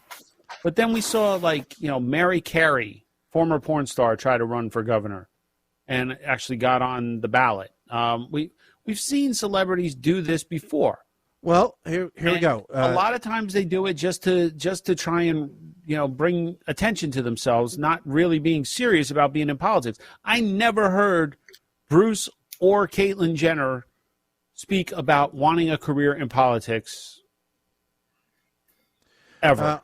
So here's an insider article. This is from 2018. 17 celebrities who became politicians. So obviously Arnold Schwarzenegger. Stacey Dash, who was known for her role in Clueless, was a Fox commentator and is now running for Congress in California's 44th district. That was in 2018. She did not win. Oh. Yeah, she did not win. Actor Cal Penn served on the Obama administration. As an advisor for one of the special councils or special White House committees. So Office of Public Engagement, yeah. Yeah, so I don't know if that's actually like politics or elected official. I'm talking like elections, but go ahead. So Cynthia Nixon, who was Miranda from Sex and the City, ran for governor against Cuomo in New York. Well, and she lost. Barely even got, terribly. I know, but at least she tried. Al Franken, he made it for a while. Yeah. Linda McMahon, unsuccessful run tried for to Republican run for candidate. Mm-hmm. Fred Thompson, best known from Law and Order and the movie Feds, was a U.S. Senator for Tennessee from 94 to 2003, and a Republican presidential primary, losing to John Kane. Eastwood, elected mayor of Carmel, California. Okay, yeah. And Jesse Ventura was governor. Ronald Reagan was an actor before he was a politician. Shirley Temple ran an unsuccessful made an unsuccessful Congress run in 1967.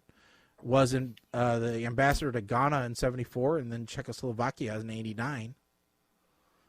Don't forget, Jerry Springer was city council for Cincinnati. Yeah, Sonny Bono was... And he served as mayor in 77. Right.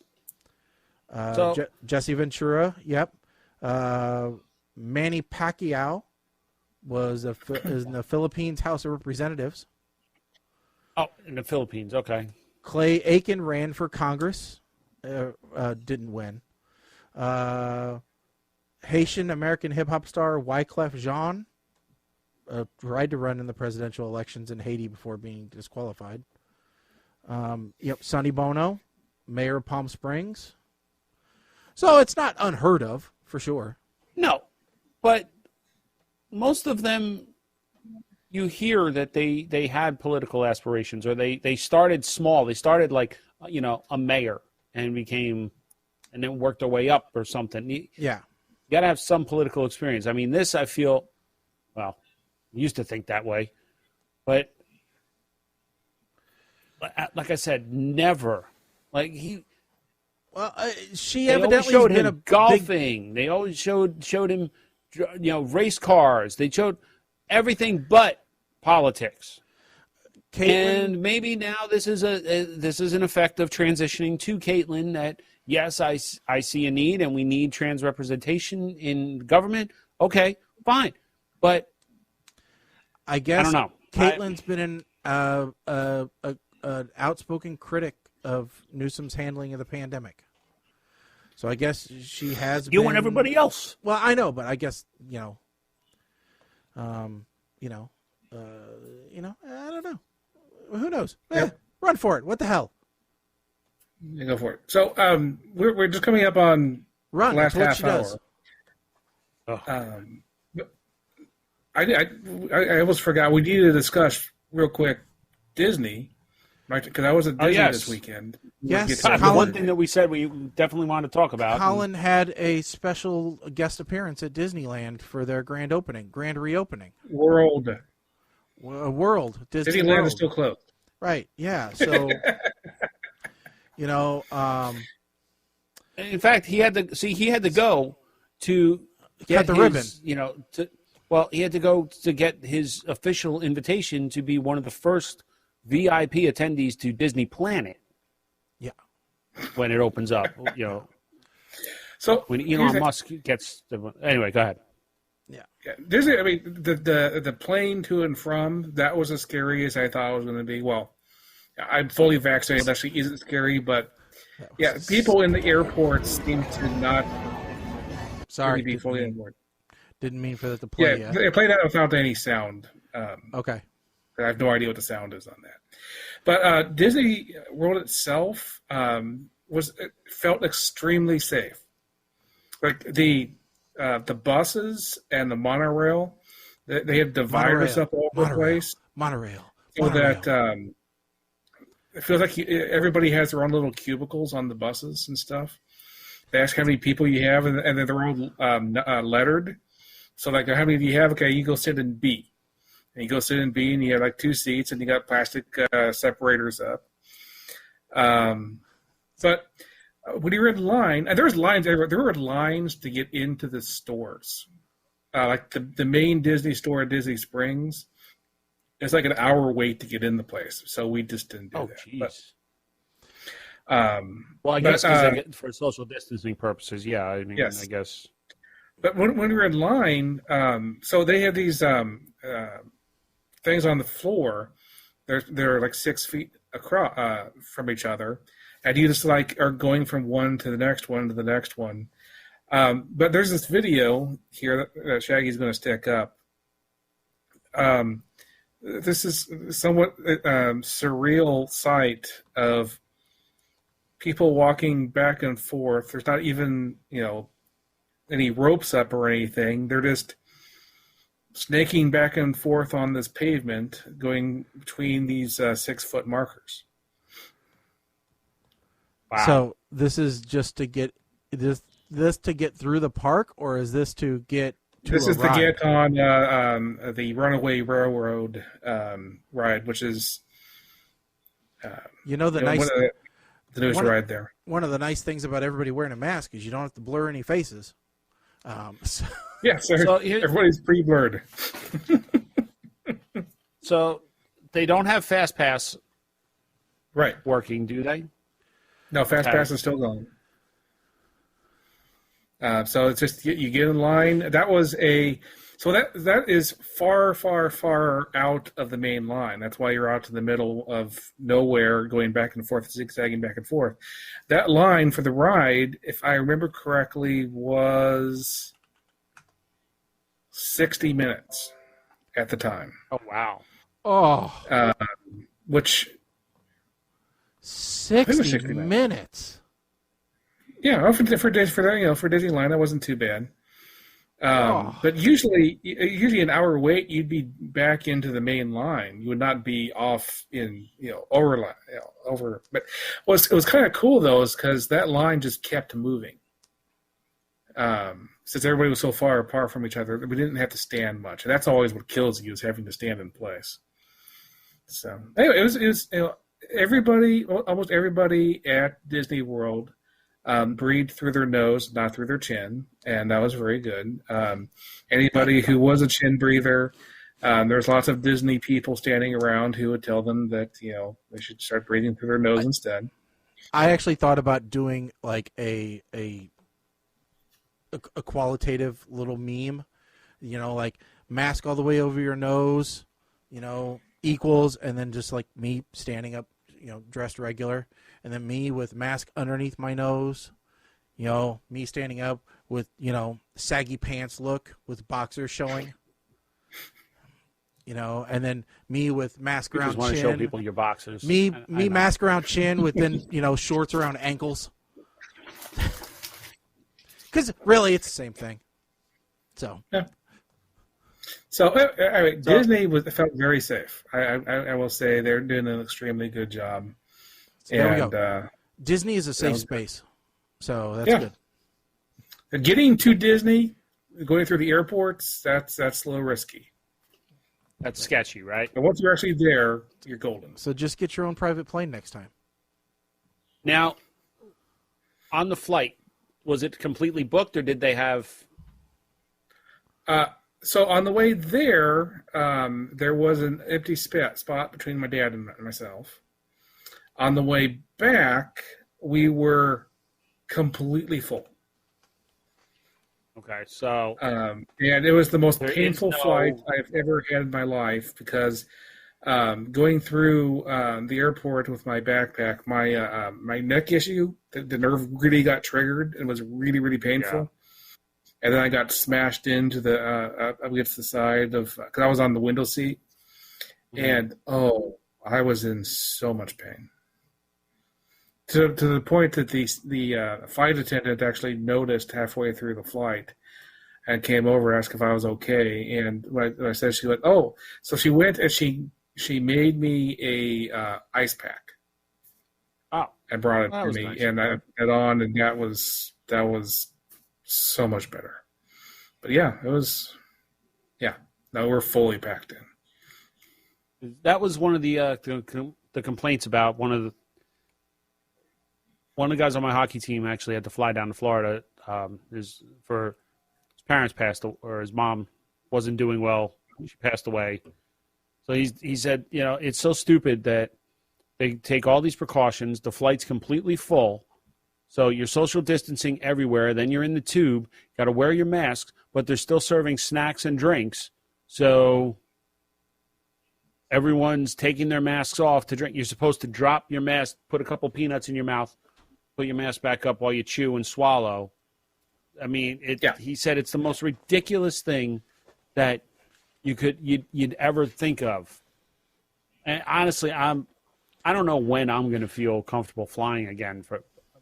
Once I'm vaccinated, yeah, maybe then. But it doesn't make any sense to me. It does not. I see my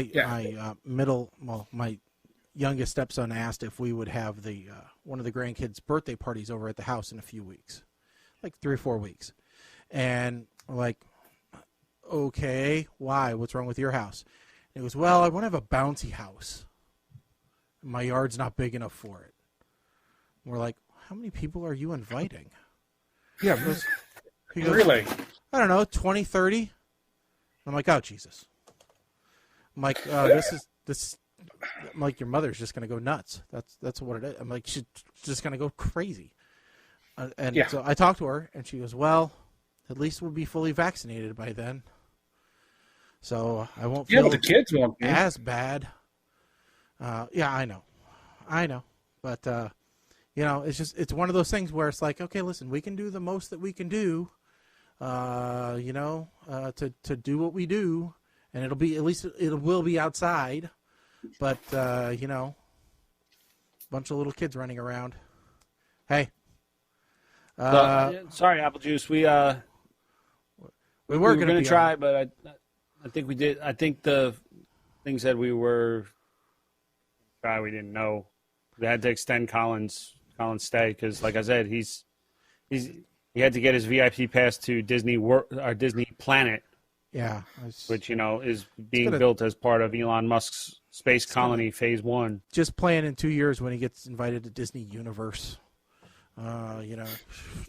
And, you know. Okay. When he gets movies. asked to the Disney multiverse, that's when we're in trouble. Yes, to the craptastic To the movies. phenomenon. To the movies we go. So every show, we are challenge ourselves to watch 2 movies. All right, these are movies that are suggested by the platforms. So it's Netflix, YouTube, Amazon Prime. Tubo, whatever. We decide to Fubo. Whatever platforms we decide to look at. And so we look for winners. We look for those streaming diamonds in the rough, if you will. So sometimes we find them. Sometimes we find just a bunch of coal. It just really depends. So this week, the 2 contenders were Moose the Movie. And what was the name of the other one, Mike? I forget. Spy Intervention. Spy Intervention. That's right. So I think I'll. So, Mike, which one do you want to handle first? Let's do Moose.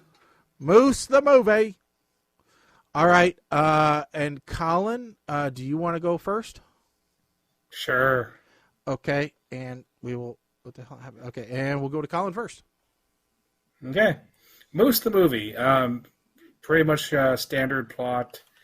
Many centuries ago, a demon is trapped by, let's say, a shaman.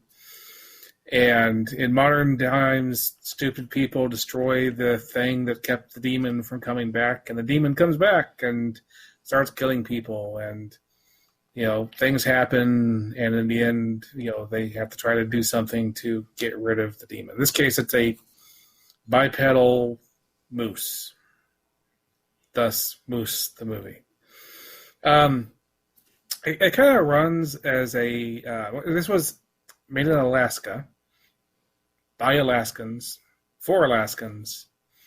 It would be very difficult to tell the difference between Alaskan and Canadian. But they're very adamant, I think, on the Alaskan part. It kind of runs as like a loose set of skits. At one point, you have people being ripped apart by this moose and blood and limbs being thrown around. And the next scene, you have a diner where the person running the diner communicates to the world with puppets. And so one puppet is the waiter, another puppet is doing the cooking, and that same puppet later is the coroner. Yeah, it's a very weird movie. I don't think it is as funny as... because it's supposed to be a comedy, and it violates one of our rules because we thought it kept the rules of showing up with lots of trivia on IMDb, but we missed the fact that it violates one of our rules and that it was a Kickstarter. So boo on us for missing that it was a Kickstarter. Apparently, it was came out of a comic strip. That's a syndicated comic strip, and the creator of the comic strip came up with this as a movie idea. I wish he had it. So now I'm going to give this one a sneeze. All right. Sneeze. Okay. Mike, you want to go next? Sure, why not? All right. My expectations went from low to zero when I saw the opening tag that the film has been formatted to fit its low budget. It's a good thing, though, because lower expectations means higher chance of being amazed. The whole premise of this movie is because some Mo in the woods finds an ancient totem and burns it as firewood while they're camping. Carved log with antlers. If I found that, my first thought wouldn't be like, yo, you think this will burn? My first thought would be like, yo, how much you think Antiques Roadshow will give me for this? Puppet waiter with a puppet chef. I'm going to skip the next part here. There's a little puffy dog. Little puffy dog gets eaten by the moose. Was not happy. And then another puppet shows up. And the guy's in the hospital. Canadian mail order bride who is short because of shipping? What? A mug of chili. Would you like a mug? Would you like some chili? A mug of chili from a coffee pot. Bruh. So then they had a town meeting scene. And let me be clear about something. The only thing that kept me watching were the two main characters. This is kind of like the Velocipaster, where the chemistry between the two main characters makes this movie bearable. And finally, I have the whole reason for this movie figured out. There are 98 credited actors. 98 credited actors in this movie. There are not that many credited actors in many Hollywood blockbusters. There are credited roles with speaking parts. Credited roles. There are about 98 credited roles in The Hobbit, for God's sakes. The whole idea of this movie was a Kickstarter to get the entire population of Alaska SAG cards so they could get health insurance. That was the purpose of this movie. I figured you out. So, Puke to Schnikes, this is getting a very generous smirk. Why? Because the movie made zero qualms about what it was. It was bad. It knew it. It ran with it. It made fun of itself. Fine. Right from the get-go, they admitted it were low budget. It was never trying to be more than a low-budget film. And the sound work actually impressed me. This sound actually was better than some of the movies we've previously reviewed. This sounded like it was actually a legitimate Hollywood movie with the sound, the audio. So, generous smirk from me. Velocipaster Jr. That's what I'm going to call this one. All right. So I'm going to run down. I didn't do a formal review, but I did take some notes up until a point, and then I just gave up because I couldn't keep typing as fast as I was watching the movie. All right. So, Moose movie notes. Love the disclaimer at the beginning, as Mike said, adjusted to meet its poor budget. Starts out like some Disney movie with all the animation, with all the little, picture stuff. What season isn't it the start of in this town? Really, it's bat season, it's moth season.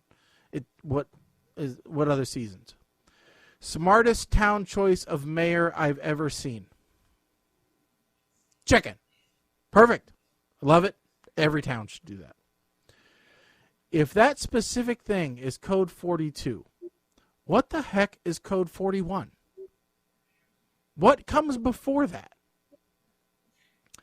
I guess nighttime in this movie means let's just turn everything purple.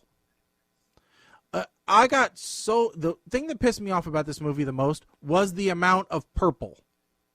All right. I actually started to think my monitor was going out. It was purple so much. All right.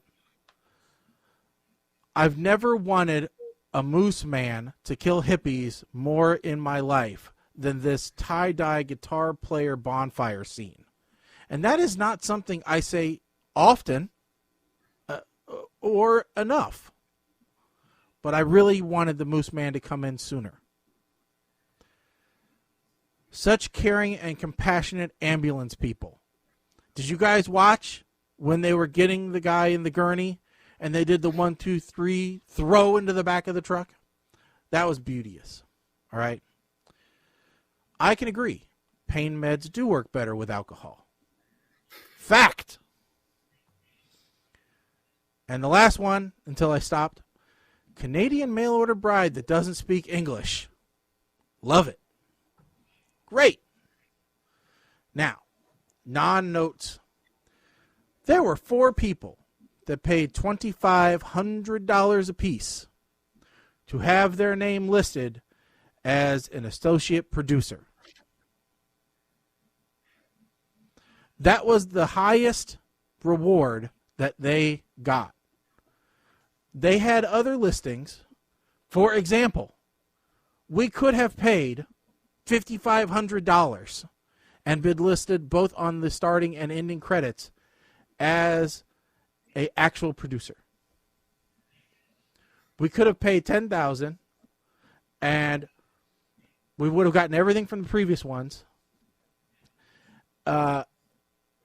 including the director visiting a school of our choice to give a lesson on cartooning. We could have been flown up to Alaska where we could stay in the director's mother-in-law's apartment studio, where we could see all the scenes from Moose. We would have been a special guest at a Moose cast and crew party. We would have gotten to go fishing and a wildlife glacier tour in Prince William Sound. And the only thing he asked is no weirdos, because his wife wouldn't like him very much. No weirdos. Okay. For $10,000. What a bargain. So, other than being purple all the time in this movie, which just, as you can tell, it just irritated me. All right.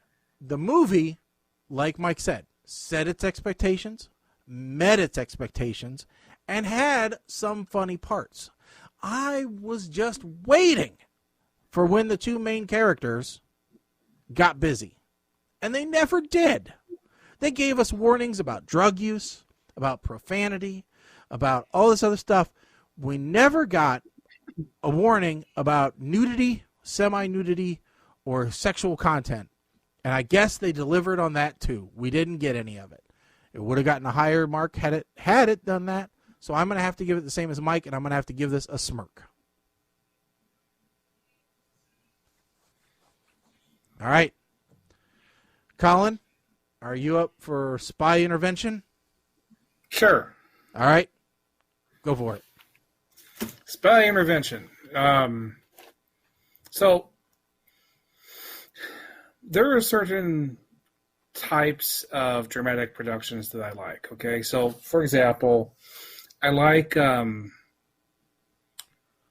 things that have like a dry delivery to it. Okay, there was a TV show called The Middleman, for example, Pushing Daisies.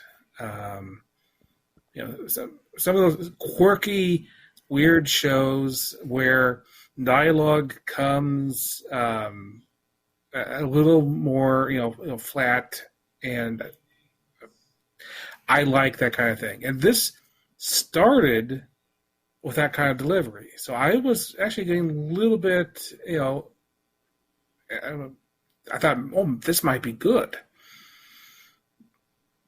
and it turned out very quickly.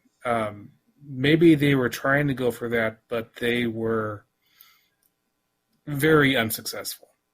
So Spy Intervention is kind of a ripoff of the basic storyline of True Lies.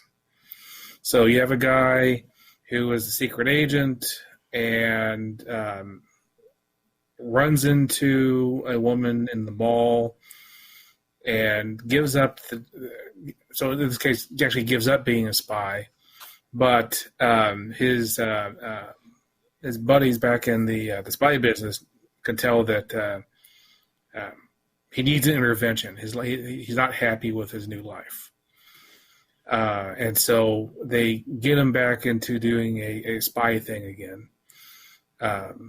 So his wife thinks he's cheating on her, and basically the whole True Lies thing there in miniature happen. Yeah, the problem with this movie is that a lot of the actors are just terrible. You kind of like wanted the movie to be written with a different, slightly different script. Like, get the husband and wife back together again faster, because the other woman that he was possibly having an affair with, I just found that very flat and just uninteresting. Yeah. I said I think I dislike this movie so much because I usually like this style of movie. So I want it to be much better than it was. So it is going to be actually it's going to be worse than that. I think I'm going to make this one a verb. Okay. All right, Mike, you're up. Let me start this one off by saying that I am very angry that the unrated version of this was not available for free on Amazon. Now listen to me. As the show's self-proclaimed authority on anything ice skating, you can trust that this is the truth I'm making up here. No one can do a double axel in hockey skates. That's exactly what he did. Doesn't happen. Quote unquote, I don't have a gag reflex. That is an opening line on Tinder, not in real life at a movie trying to pick up a sugar daddy. Or maybe it is. I don't know. I've never been in a position to be a sugar daddy. These are containers that move the treasures of our lives. Holy hell, is that a reach trying to get excited about cardboard boxes? It gets bad when I start quoting times of the movie, right? Runtime. I'm 20 minutes in, and I'm wondering where this movie is going. Because this is starting to feel like a bad episode of Mike and Molly if it was a drama starring skinny people. Absolutely the worst special effects helicopter ever. I mean, I was half expecting to see Steven St. Peter as the special effects director at the end of this movie in the credits. 40 minutes in, these two main characters are truly annoying the ever-loving piss out of me. 52 minutes in, we have the dancing at dinner scene. And I want to know how this bad guy, does not recognize this other spy who spent half his career trying to chase him. An hour 10 in, we get more dancing. Suddenly you guys tried to sneak a bad musical under my nose here. And why are most of the people dancing at this party doing the robot?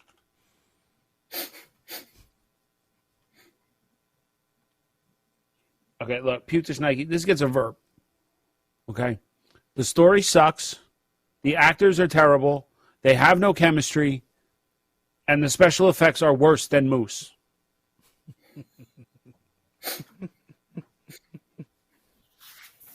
Okay. So now I gotta say, I was slightly distracted, and I looked back and I thought, is that guy supposed to have been miniaturized and he's in a toy helicopter? No, and let me just explain. The only reason this didn't get a puke is because the guy, the spy friend who was in the toy helicopter, who is 1/3 of the crew that's part of the Workaholics cast that has been in basically every movie on our list that we've reviewed that had a penis showing. Yeah. The only reason it didn't get a puke is because the other two guys from that trio did not show up in this movie. All right, my turn, I guess. All right, Spy Intervention, available on Amazon Prime. I didn't watch it. All right, and that concludes our movie review for tonight. All righty. I ran out of time. I was gonna watch it today, and then I had to go get my Darth Vader mask, and then I came back to just a complete S storm going on, and did not have time. So We have an actual rating for that. did not finish or did not attempt. Let's say DNW, did not watch. All right. Yeah. So our candidates for next one to 34, my friend. 1 to 34. Sorry about that. I meant to, but it just ran out of time. Yeah, it's all right. I'm genuinely glad that I watched Moose though. You know. Remember? Oh yeah, definitely of the two. That is the one worth seeing.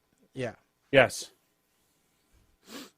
But I will watch it and I'll give my opinion on the next show. Don't worry. I will make it up. Okay. Before, actually, I'm sorry. It's 1 to 33, but before we pick, I believe there was a new release on Netflix that we said when it came out we were going to watch, and that was Thunder something. Oh, it's the Melissa McCarthy Thunder Force? Oh no. Yeah. Is it that superhero one? Yes. Thunder Force. So much bad stuff about that. It did come out today, didn't it? Well, yeah. if it's a Netflix movie and there's so much bad stuff about it, that fits right. That's in our wheelhouse. Yeah. Oh, I know. I mean, I totally get you. It all right, definitely. so It's even got Jason Bateman in it. okay. No? Yeah. All right, so what do you say? Yes, or Yeah. we want to force this one? Yeah, I want to force Yeah, Thunder that's fair. Force. Okay, let's get this one over with. All right. I might even be able to convince Kim to watch it with me since it's Melissa McCarthy. Yeah. Did all you see right, that she's doing a new show with Ina Garten? Please don't. They're drinking pals. Ina Garten. Isn't that Barefoot Contessa. Contessa? Yeah.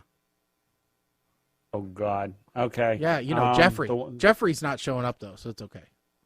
Don't care. It's like all right, Stedman. 1 to 33. 8. Stedman. Yeah. Stedman? Stedman. Where is Stedman? Stedman. Where is Stedman? No. What? 8, you said? He's with Jeffrey. Yeah. 8. Well, That's Ocho. Bernie Mac. A Bernie Mac movie. We haven't watched a Bernie Mac movie in forever. And I'm afraid, unless we can find it somewhere else, it is unavailable. Okay. On Netflix. This was Not Guess Who. surprising. This is not only is it it's Bernie Mac, Ashton Kutcher, and Zoe Saldana, among others. All right. So, about number 5. Oh, The God. Perfect Date. Rom-com. Number 5 is not available either. Oh. Sorry, Shag. That's Wally Got Wasted on Amazon Prime. Okay. That's number 4. Yeah. How about number 11? Replicate. That one is available. Allie Landry. Wow, wow. Okay, a scientist and his sidekick accidentally clone a journalist and decide to turn the mistake into replicate their idea of the. This is a bad, weird science ripoff. I can tell you this right now. You had this. You quoted this as sci-fi comedy. No, you might as well call this dollar store weird science. Huh. Okay. Fine. That's okay. Okay. Is it Repla like Kata? Yes. Repli dash Kate. Okay. 2002. And it's on Prime. All right. Gotcha. A scientist and his psychic accidentally clone a journalist and decide to turn the mistake into replicate their idea of a perfect woman who loves beer, football, and frat parties. Hey, yeah, it's right up my alley. All right. So, yeah, that looks pretty good. I'm in for that one. I'm just looking at the screen grabs, and I'm in for that one. So, all right. Okay. Well, it sounds like we got our movies for the next show. And the next show, folks, will be on the 26th. So we will be back onto our Monday night shows. So it'll be the 26th that we're back. So don't forget to tune in and tell all your friends. Set your alarms. Post it on your Facebooks. Yeah, watch the Facebook page. That's the best time to you should be hooked up on Facebook to be notified when we go live. Like it should pop up on your phone. You be at dinner with your mom. Be like, PTR is live. Let's watch let's watch during the dessert course. Yeah, not only that, but if you're subscribed to us on the YouTubes, ring the bell, ring the little bell. Yeah, that'll notify you when we're on live. So or Twitch. Keep up with us on Twitch because you never know. We may just do a Twitch only thing if we decide that we're going to become big gamers and we're going to be the next ninjas. Yeah, you never know. Apple Juice. We were talking about we might start doing a PTR racing league. Yeah, on Twitch if you in. I don't know. Maybe we don't know. I don't know. Do they call that tweeting? I don't know. But anyway, yeah. So we might start doing that. I mean, Mike's gonna like color his hair and poof it all up, and Colin's gonna get a Red Bull sponsorship, and I'll start drinking balls or something. Whatever. Whatever. We'll just do Doritos. Doritos everywhere. Yeah.